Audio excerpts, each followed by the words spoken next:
et la manipulation est notre métier.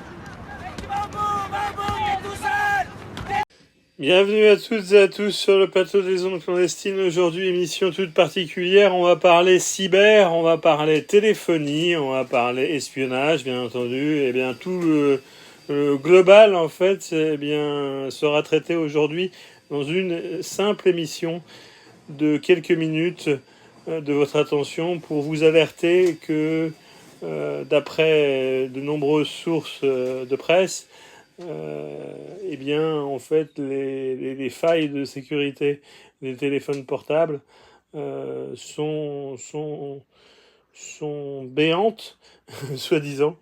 Et du coup, on a décidé de s'intéresser d'un peu plus près à ce phénomène avec Jean-François Carracci, ex-agent de renseignement italien sous Andreotti et Berlusconi. Écoutons-le. Depuis quelques jours, de nombreux articles de presse parlent du fait que des agents de renseignement, des flics, des conseillers, notamment de Macron, sont identifiables partout où ils sont grâce à leur téléphone, grâce aux applications de leur téléphone. Ben ouais, c'est ce que je disais il y a 6 mois. Déjà, un téléphone, au-delà du fait qu'il est traçable, bien évidemment, mais même un téléphone de gens qui sont censés être un peu moins cons que nous, un peu plus prudents que nous, même les téléphones cryptés sont totalement identifiables et totalement traçables.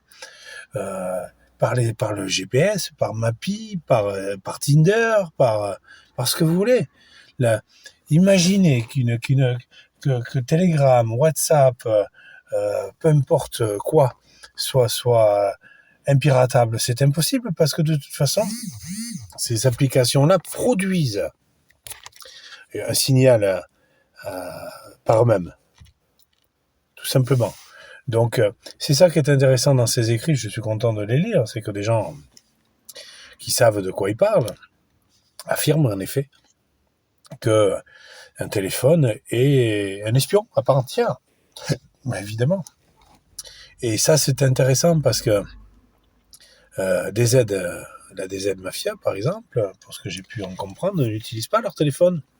Ils font ça à l'ancienne, petit bout de papier, petit chuchotement, petit clin d'œil au signal cabalistique ou de langage muet à distance et en avant gagnant.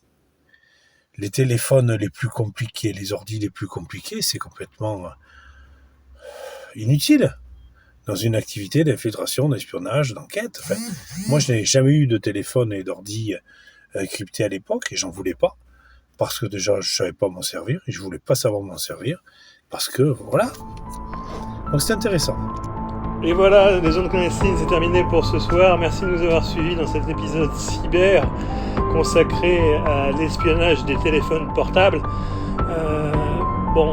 En effet, si on résume la situation, avoir un téléphone, c'est avoir un espion dans sa poche, nous dit, je crois que c'est Lerner en fait qui nous dit ça, du haut de sa tour d'ivoire de la DGSE. Merci de nous avoir suivis et à très bientôt pour un autre épisode des ondes clandestines. Au revoir.